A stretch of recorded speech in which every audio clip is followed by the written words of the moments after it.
예수님께서 예루살렘에 입성하시자 예수님 주변의 상황은 긴박하게 아주 예수님 쪽에 불리한 쪽으로 흘러가고 있습니다. 오늘 함께 본 본문 앞에는 1절부터 5절 사이에 장로들과 대제사장들이 어떻게 하면 예수를 잡아 죽일까, 이런 구체적인 계획이 진행되고 있고요. 그리고 오늘 본문 바로 뒤에는 가룟 유다가 은 30에 예수를 팔고 돈을 받고 어디서 예수를 넘겨줄까, 그런 약속을 합니다. 여러분도 곧 성찬에 참여하시겠지만 그 밤에 예수님께서는 12제자에게 성찬을 베푸시고 겟세마네 동산으로 기도하러 올라가 밤새워 기도하십니다. 제자들에게 내 마음이 고민스럽고 죽게 되었으니 나를 위해 기도해달라, 이렇게 부탁하고 가보시지만 제자들은 잠들어 있었습니다. 아예 예수의 고민이나 고통에 제자들은 관심이 없었습니다. 예수님은 잡히셨고 대제사장 뜰에서 모욕을 당하십니다. 모든 제자들은 그때 이미 예수의 곁을 떠났고 마지막 남은 제자였던 베드로도 계집종 앞에서 예수를 모른다고 부인하고 맹세하고 저주하고 도망가 버렸습니다. 예수님은 가야바의 뜰에서 고난을 받고 곧 헤롯 임금에게 끌려갔다 빌라도의 재판을 받아 십자가를 지고 골고다를 향해 가십니다.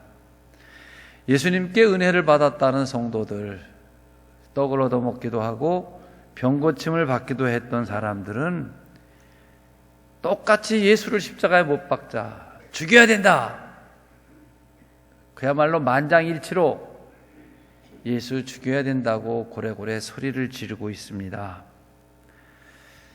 예수님은 혼자셨습니다. 이렇게 돌아가는 상황 속에 예수님을 향하여 어떠한 기대나 희망도 갖지 않고 자기의 전 재산인 향유를 예수의 머리에 붓는 오늘 본문의 사건이 생긴 것입니다. 그리고 그 상황을 보는 제자들이 비판했고 예수님은 큰 위로를 얻으셨습니다. 그러나 중요한 것은 예수님의 고난의 절정에 이르는 과정 속에서 유일하게 딱 한 가지 아름다운 사건이 이 향유를 부은 일입니다. 사실 저는 예수님이 십자가에 달려서 뻘거벗기고 야유를 당하고 이 고난과 고통 당하신 일만큼 아주 힘들었던 일이 그 사랑했던 제자들에게 버림받으시는 일이라고 생각합니다. 아무도 예수를 따르는 사람들이 없었다는 것이 원수들에게 예수님의 약점이었어요. 빌라도는 금방이라도 능력을 행할 것 같기도 하고 진리에 대해서 말하고 있는데 왜 예수는 혼자일까? 바로 이런 초라하신 예수께 한 여인이 드린 아름다운 선물 이야기가 본문입니다. 오늘 본문 13절은 내가 진실로 너희에게 이르노니 온 천하에 어디서든지 복음이 전파되는 곳에는 이 여자가 행한 일도 말하여 그를 기억하게 될 것이다. 그래서 복음을 믿는 여러분과 저도 복음과 함께 전하여져 온 이 여인의 아름다운 이야기를 지금 알고 또 다시 전하고 있는 것입니다. 여러분 생각엔 예수님의 친어머니 마리아 말고 예수를 가장 사랑했던 사람이 누구라고 생각하십니까? 저는 주저없이 이 여인 막달라 마리아였다, 이렇게 주장하고 싶습니다. 누가복음 8장 1절로 3절을 보면 이 여인은 항상 예수님 곁에서 자비로 수정을 들었고, 공금으로 하지 않고 자기 돈으로 했다 이 말이에요. 자비로 수정을 들었고, 예수님 십자가 여정 속에 울면서 뒤를 따라갔고, 예수님이 십자가에 덩그마니 달리자 그 앞에서 비통하게 울었던 여자가 바로 이 막달라 마리아입니다.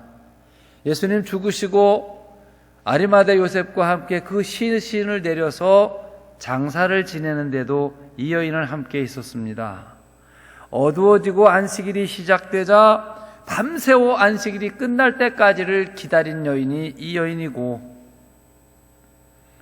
어둠 속에서 새벽을 기다려 군인들이 지키는 그 동산에 여자 홀몸으로 무덤을 찾아갔던 여자도 이 여인이고, 마태, 마가, 누가, 요한, 사복음서 공인 예수님이 부활하시기 전에 이미 이 여인은 무덤에 와 있었다고 말하며, 부활하신 예수님께서 제일 처음 만난 사람이 이 막달라 마리아입니다.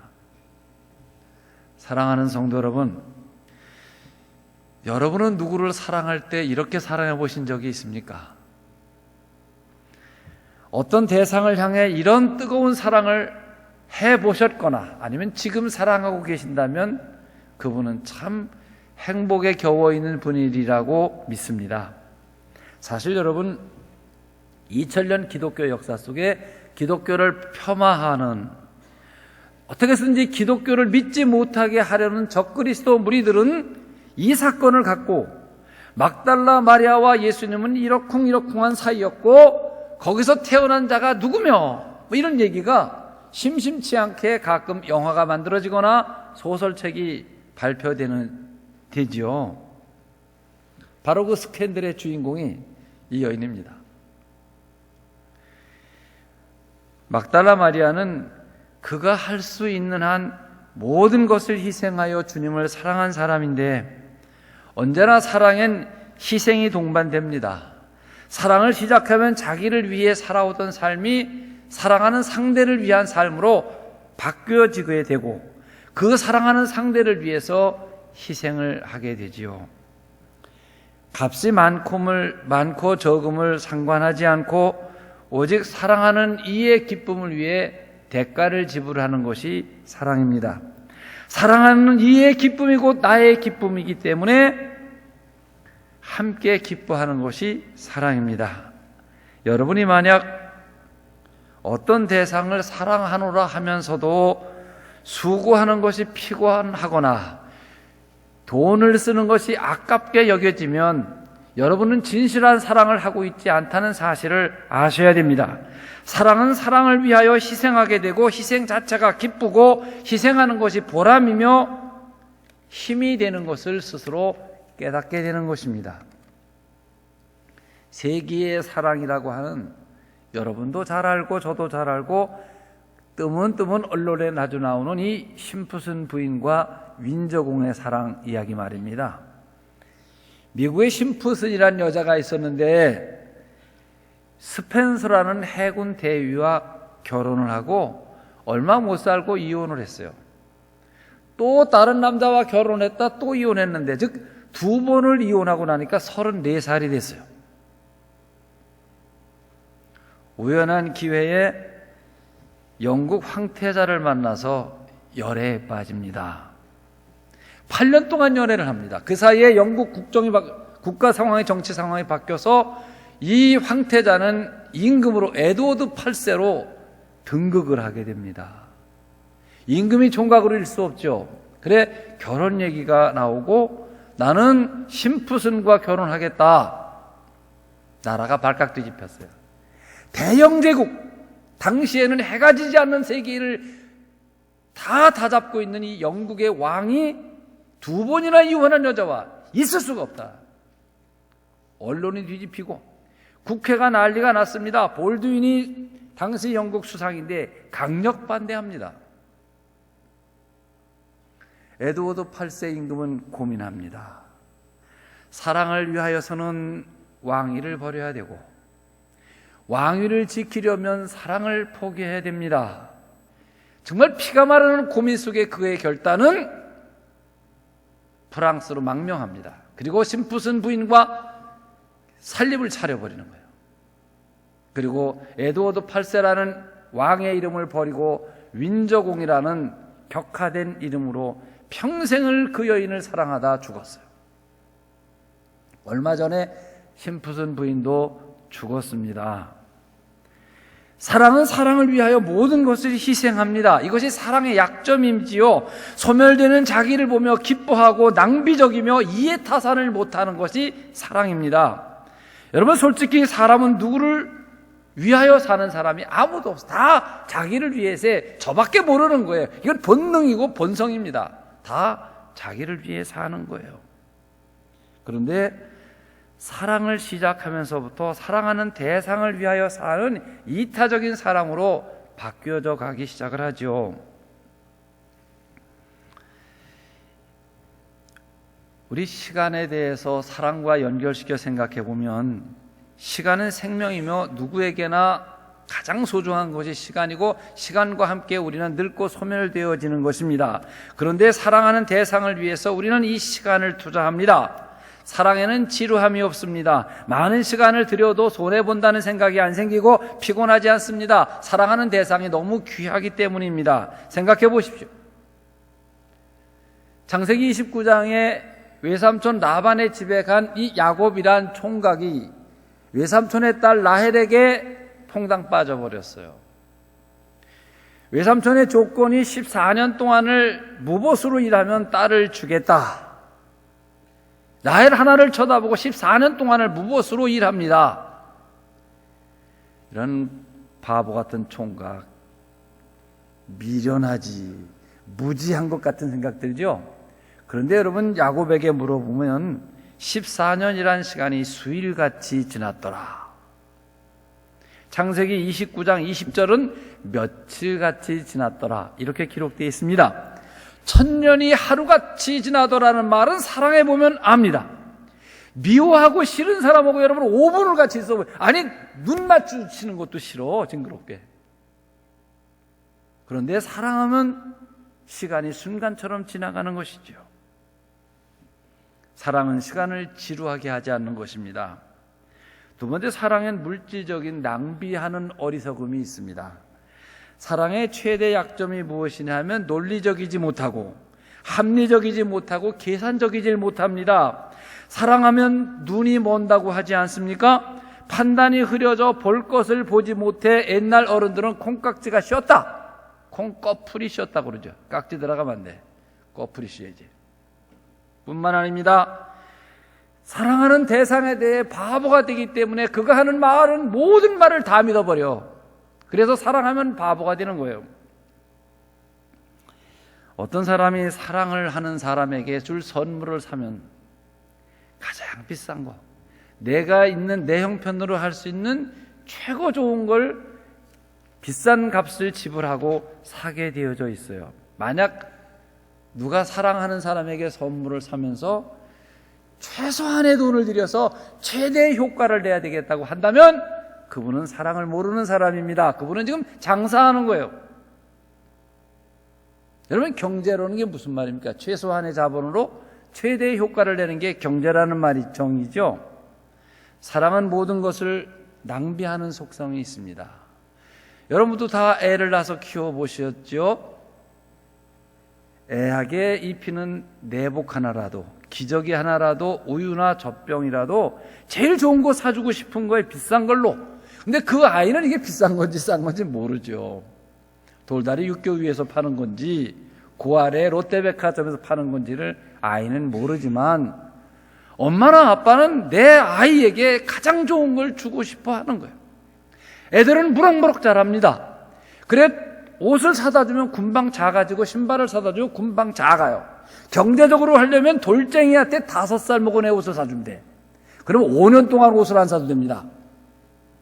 그런데 사다 주면 금방 작고 사다 주면 금방 작고 옷은 쌓이는데 입힐 옷이 없어 또 사러 갑니다.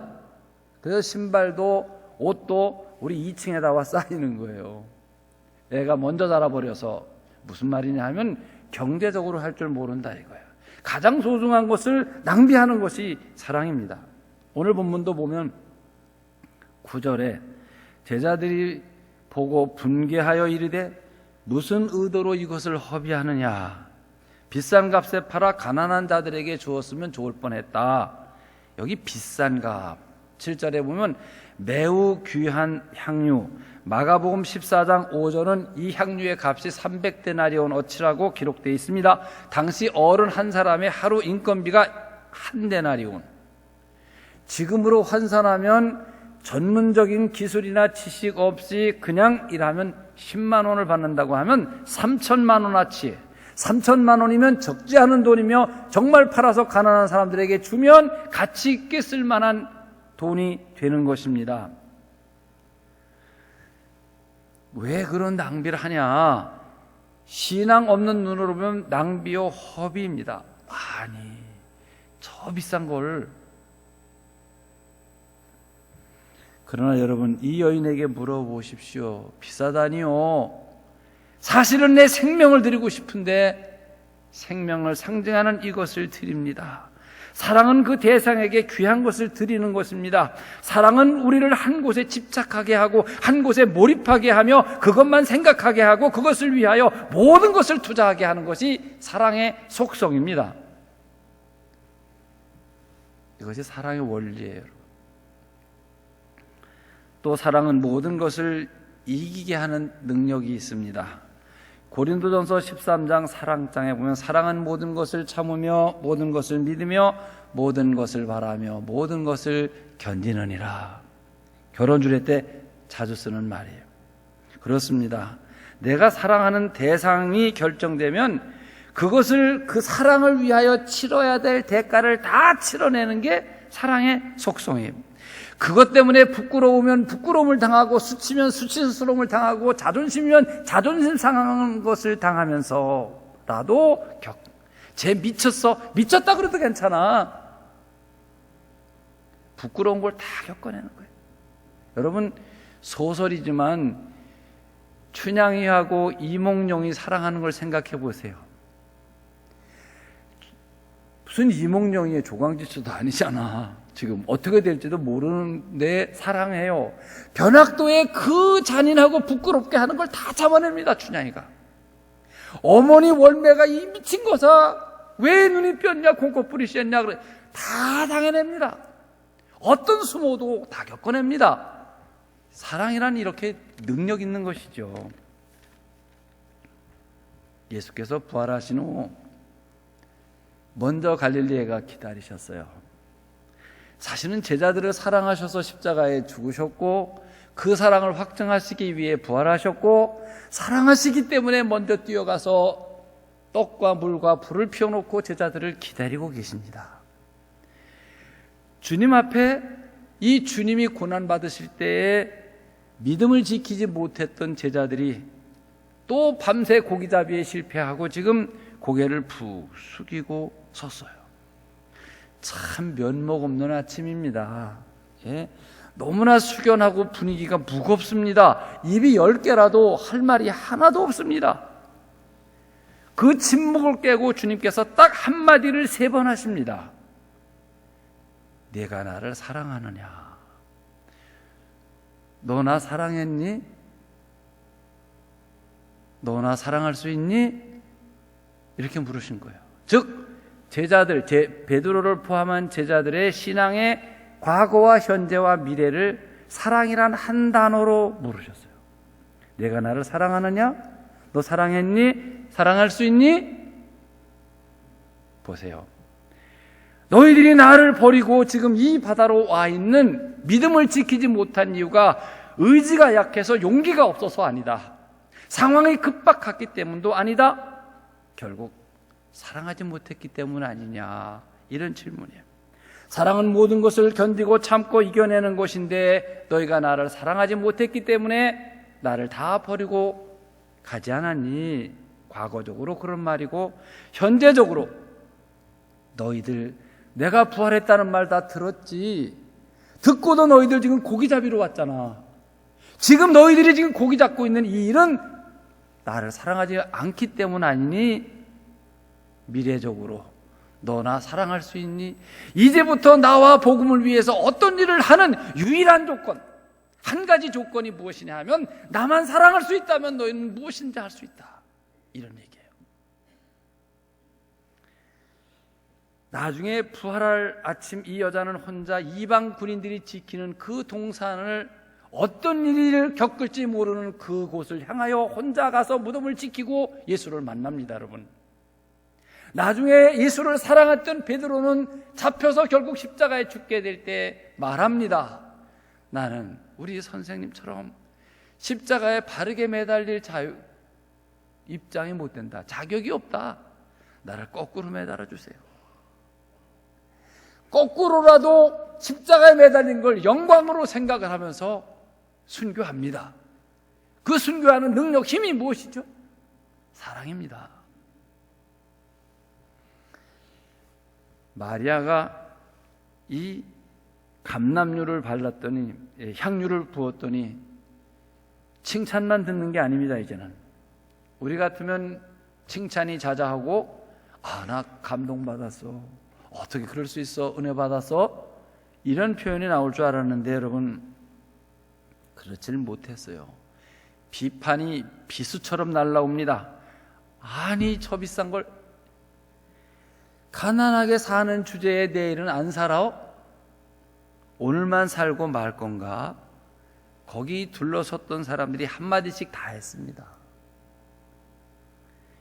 사랑하는 성도 여러분, 좋은 일을 할 때 좋은 말만 듣는 것이 아닙니다. 거룩한 일에도 오해가 있고, 교회를 위해 크게 헌신하는데도 반대가 있고, 비판이 있고, 비난을 받기도 하는 것입니다. 이것을 알고 이겨내는 것이 사랑의 힘이고 성숙한 믿음을 가진 사람들이 하는 것이죠.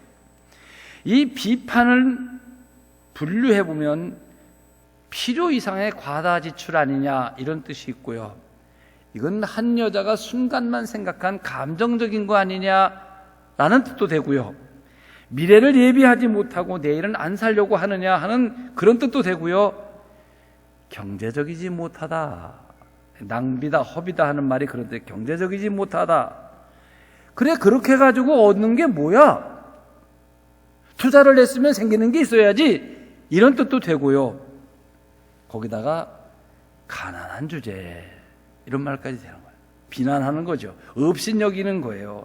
그런데 종합해보면 그 말이 다 맞는 말이에요. 다 옳은 말입니다. 그런데 여러분, 합리적이고 계산적인 사람들은 교회를 봉사하지 않습니다. 주님을 위해 헌신하거나 시간을 내지 않습니다. 바로 이런 희생 가져야만 봉사할 수 있는 것이죠. 마지막으로 사랑의 이 전부성과 기회성입니다. 오늘 본문 7절 8절은 한 여자가 매우 귀한 향유 한 옥합을 가지고 나와서 식사하는 예수의 머리에 부었다고 그랬어요. 그런데 마가복음 14장 3절 쪽 보면 나드 한 옥합을 가지고 와서 옥합을 깨뜨려 부었다, 부으니. 그래. 이 중요한 것은 옥합이 도자기 같은 병인데 깨뜨려 부었다는 거예요. 이 말은 이번에 다 사용해 버리겠다, 남기지 않겠다는 말입니다. 몇 방울 떨어뜨리다 말겠다는 말이 아니에요.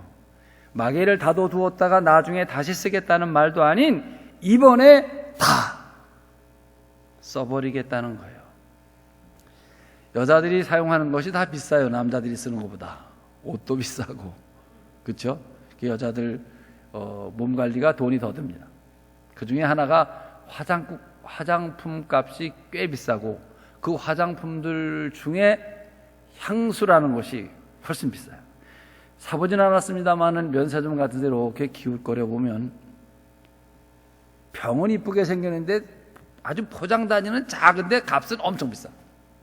저걸 누가 사서 바르나 그런 생각도 합니다만, 만약에 그걸 비싸게 산 사람이 화장을 할 때, 뭘 바를 때 깨트려서 이렇게 껴놓는 사람은 없죠. 다 마개를 조심스럽게 열어가지고 이렇게 하고 꼭 닫아서 여기다 놓고 그거 어디 갔나 매일 확인할지도 몰라. 여자들은 아껴 써서 그래. 비싸게 샀지만 아껴 쓰자. 그런데 오늘 마리아는 깨트려서 이번에 다, 그래, 허비한다는 말을 들은 것입니다. 즉 예수님을 향해 이번에 다 바치겠다. 이것이 마리아의 의지이죠. 며칠 전 우리 부목사님들과 함께 우리 교회 땅을 쭉 돌아보았습니다. 여러분도 한번 우리 교회 땅이 어디서부터인가 한번 설명을 해달라고 그러면 관리부에서 잘 설명을 해드릴 텐데, 구리나 남양주시 그리고 서울 근교에서 7,000여 평의 대지를 가진 교회는 없습니다, 여러분. 평당 여러분이 계산할 때 여기가 시가가 얼마일까 하면 천문학적 재산입니다. 우리 교회 재산이 7,000평이면 고등학교를 5개에서 7개를 지을 수 있습니다. 보통 학교 운동장이 1,000평 되는 학교가 없습니다, 여러분. 어마어마하게 큰 거죠. 지금은 이쪽 옆으로 주말 농장으로 한 2,000평 땅을 깊이 갈아서 잘 일항을 만들어 놔서 아마 오랜 농사가 잘 될 것입니다. 그 땅을 사던 생각을 해요. 목사님들하고 쭉 보면서 이렇게 땅이 넓은지 몰랐어요. 우리 목사님들이 다 그래. 놀래. 저는 오래간만에 땅을 전체를 쭉 보면서 땅 살 때 감회가 새롭더라고요. 한 필지 이 땅을 판다고 내놓지도 않은 땅을 지적들 따고 소유주가 어디 사는지 찾아가지고 사람을 붙이고 만나기를 수없이 하고 하나 계약하고 그렇게 27번을 했어요.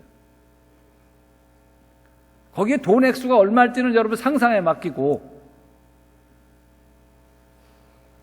돈이 만들어져요.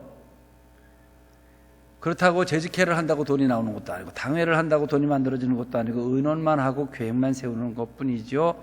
실제적으로 돈 만드는 쉽지가 않아요. 왜? 땅 주인의 형편에 따라 맞춰줘야 되니까. 그래서 가끔은 한 번씩 집사님 댁을 방문해 제가 헌금을 하라고 1:1로 권면한 적이 있어요. 여러분도 한번 그런 일 부탁드려 보세요. 갑자기 느닷없이 전화도 안 하고 오지도 않던 목사가 찾아와서 땅을 이렇게 살려고 하는데 헌금 좀 해달라고 그러면 그 다음 주부터 교회 안 오실지도 몰라. 제가 한 번은 찾아갔어요. 근데 그분이 목사님 말씀하세요. 왜 오셨어요? 무슨 중요한 말씀 하시려고 하는 것 같은데, 저는 목사님이 하려는 대로 하겠습니다. 내 생각대로 정하기보다 목사님이 정하신 대로 하겠습니다. 가슴이 뭉클해져요. 할 말을 못하겠어요. 다 목사님 겁니다. 이거 얘기해요. 다 주님 건데요, 뭐. 엄청난 일이죠. 또 한 분은 여러 이야기들 중에 목사님 제가 이번 교회 일로 제 콩팥을 하나 떼어 팔려고 마음먹고 있었습니다. 종합병원에 가면 신부전증을 오래 앓던 분이 이 투석을 하고 이 콩팥을 이식받으면 사는데 그동안 콩팥 노릇을 이 기계가 하는 게 투석입니다. 사실은 장기는 매매가 금지되게 돼 있는데 아마 추후 뒤로 사례로 얼마를 받는 모양인데 그분 말이 3천만 원은 받을 겁니다 그러더라고요. 지금은 모르겠어요. 여러분 장기 매매하면 안 됩니다. 지금은 콩팥 2개, 요 콩팥이 요 뒤에 2개가 매달리는데 하나를 팔아서 하나님께 드리겠다는 얘기인데 저는 할 말이 없더라고요. 울었어요. 그럼 집사님이 콩팥을 하나 떼 팔면 목사는 염통을 떼 팔아야 되잖아 이게. 콩팥은 2개가 있어서 하나를 떼 팔아도 사는데 심장이, 염통이 심장 아닙니까? 이 왼쪽 가슴에 들었어요. 이건 실핏줄 하나만 막혀도 심근경색되고 죽는 건데, 야, 이건 엄청난 일이다. 여러분, 이런 일이 있어가지고 우리 교회가 땅을 확보하고 예배당에 지어진 거예요.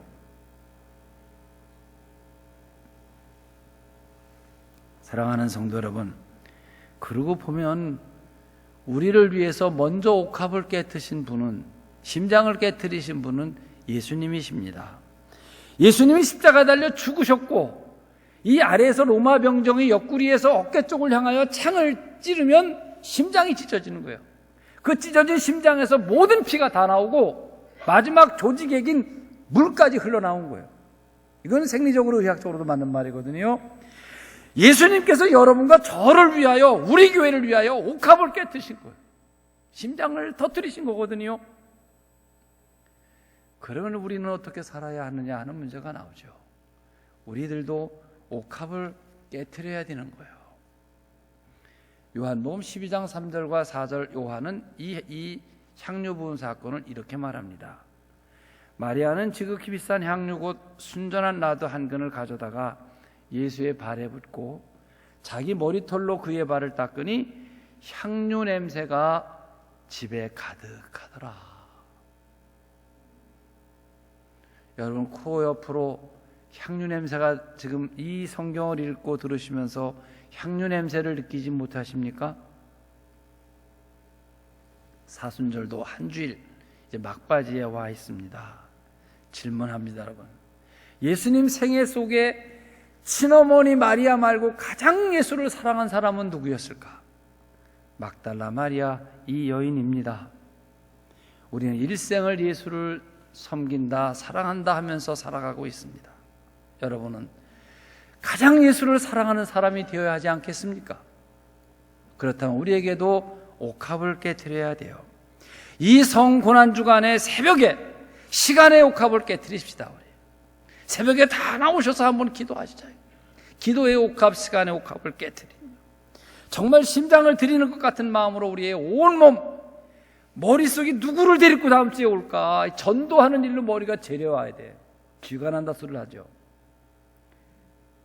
어떻게 한 사람을 내가 전도할 것인가? 여기에 우리 옥합을 깨트려야 돼요. 가장 소중한 것을 드린다는 의미 아니겠습니까? 부활절 특별 헌금도 여러분의 귀한 옥합을 깨트려 드려야 하는 것입니다. 사랑하는 성도 여러분, 헌신은 기회요 특권입니다. 옥합을 깨트리고 향유를 부은 마리아의 헌신은 그의 선택이요, 그의 헌신입니다. 특권입니다. 이 선택된 특권에 여러분 모두 쓰임 받으시기를 축원합니다. 기도하겠습니다.